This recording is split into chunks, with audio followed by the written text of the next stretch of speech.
नमस्कार विद्यार्थी मित्रांनो, येणाऱ्या कंबाईनसाठीची आपण रिव्हिजन सिरीज स्टार्ट केली होती. त्यामध्ये आजचे लेक्चर आहे महादेव गोविंद रानडे यांविषयी. चला तर मग सुरू करूया.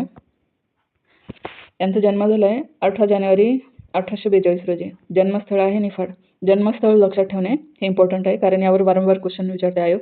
त्यांच्या वडिलांचे नाव आहे गोविंद रानडे, आई गोपिकाबाई. त्यांचे प्राथमिक शिक्षण कोल्हापूरलाच पूर्ण झाले. त्यांचा उच्च शिक्षण आणि बौद्धिक प्रवास बघूया. 1856 मध्ये त्यांनी मुंबईतील एल्फिन्स्टन कॉलेजमध्ये प्रवेश घेतला. नंतर 1862 इतिहास आणि अर्थशास्त्र विषयात BA पदवी उत्तीर्ण झाले. हे लक्षात ठेवायचे. कोणती पदवी? BA. आणि कोणत्या विषयात? तर इतिहास आणि अर्थशास्त्र. 1866 मध्ये मुंबई विद्यापीठाचे पहिले भारतीय फेलो आहेत, हेही लक्षात ठेवायचे. पहिले भारतीय फेलो म्हणून ब्रिटिश शासनाकडून त्यांची नियुक्ती झाली. नंतर 1866 मध्ये त्यांनी LLB करता प्रवेश घेतला. त्यांची प्रारंभीची कारकीर्द बघूया. 1862 मध्ये त्यांनी इंदू प्रकाश या वृत्तपत्राचे संपादन कार्य स्वीकारले. नंतर 1868 मध्ये एल्फिन्स्टन महाविद्यालयात इंग्रजी आणि इतिहास या विषयांचे अध्यापन सुरू केले. विषय कोणते? तर इंग्रजी आणि इतिहास, एल्फिन्स्टन. नंतर त्यांची न्यायालयीन कारकीर्द बघूया. देशातील विविध न्यायालयांमध्ये न्यायाधीश म्हणून त्यांनी काम केले. 1885 मध्ये त्यांनी कुठं काम केले? तर मुंबई कायदे काउन्सिलवर कायद्याचे सल्लागार म्हणून. नंतर 1893 मध्ये मुंबई उच्च न्यायालयाचे उच्च न्यायाधीश म्हणून त्यांची नियुक्ती झाली. इम्पॉर्टंट आहे, लक्षात ठेवणे. नंतर विधवा विवाह चळवळीचे ते प्रणेते आहे. त्यांनी 1865 मध्ये विधवा विवाह उत्तेजक मंडळीची स्थापना केली. याच सेम नावाची संस्था आणखी एका समाजसुधारकाने स्थापना केली आहे, तर ते कमेंटमध्ये कळवा मला. नंतर त्यांनी त्यांच्या जीवनकाळात वक्तृत्वोत्तेजक सभेची स्थापना केली आहे. प्रार्थना समाजामध्ये त्यांची भूमिका आणि योगदान बघूया आता.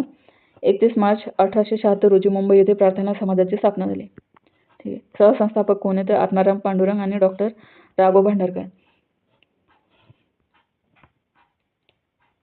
हिंदी अर्थशास्त्राचा जनक म्हणून यांची ओळख आहे. 1890 मध्ये औद्योगिक परिषदेचे अध्यक्षपद त्यांनी भूषवले. त्यांचे महत्त्वाचे ग्रंथ कोणते? तर essay in Indian economics by MG Ranade. हा अर्थशास्त्राविषयक त्यांचा ग्रंथ लक्षात ठेवा.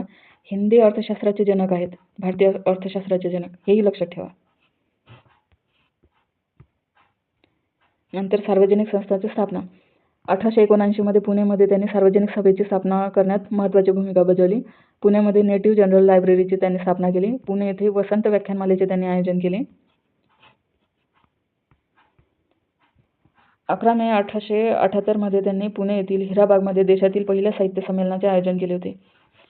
या पहिल्या साहित्य संमेलनाचे अध्यक्षपद त्यांनी स्वतः भूषवले. राष्ट्रीय चळवळीतील मावळवादी नेतृत्व म्हणून त्यांची ओळख आहे. हे मावळवादी विचारसरणीचे प्रमुख नेते होते.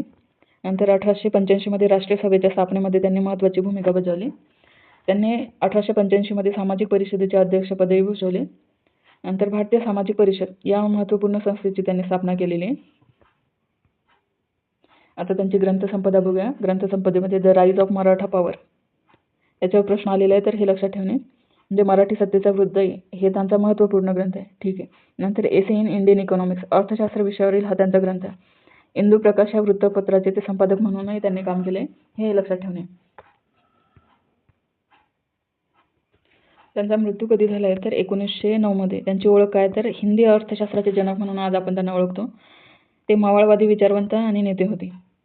संस्थापक कशाचे? ते प्रार्थना समाज, सार्वजनिक सभा, भारतीय सामाजिक परिषद, विधवा विवाह उत्तेजक मंडळी इत्यादीचे संस्थापक. प्रणेते कशाचे? तर पहिल्या अखिल भारतीय मराठी साहित्य संमेलनाचे अध्यक्ष आणि आयोजक आहेत. हे सोडून आणखी 1-2 गोष्टी लक्षात ठेवणे, ते म्हणजे दिनशा वच्छा हे रानडेंना काय म्हणत? तर महाराष्ट्राचे सॉक्रेटिस म्हणत. सुरेंद्रनाथ बॅनर्जी रानडेंना काँग्रेसच्या सिंहासनापाठीशी असणारे सामर्थ्य म्हणून संबोधत. त्यांनी प्रार्थना समाजाची जी फंडिंग आहे त्यामधून पुण्याच्या हुजूर बागेत गर्ल्स हायस्कूलची स्थापना केली होती. नंतर त्यांचे आत्मचरित्र आहे आमच्या आयुष्यातील काही आठवणी. आणखी त्यांनी पंढरपूरमध्ये बालहत्या प्रतिबंध गृहाची स्थापना केली होती. त्यांना Companion of the Order of the Indian Empire या पुरस्काराने सन्मानित करण्यात आले आहे. एवढी सगळी माहिती लक्षात ठेवणे. चला तर मग हे आजचे लेक्चर संपूया. लेक्चर कसे वाटले हे कमेंटमध्ये कळवा. थँक्यू.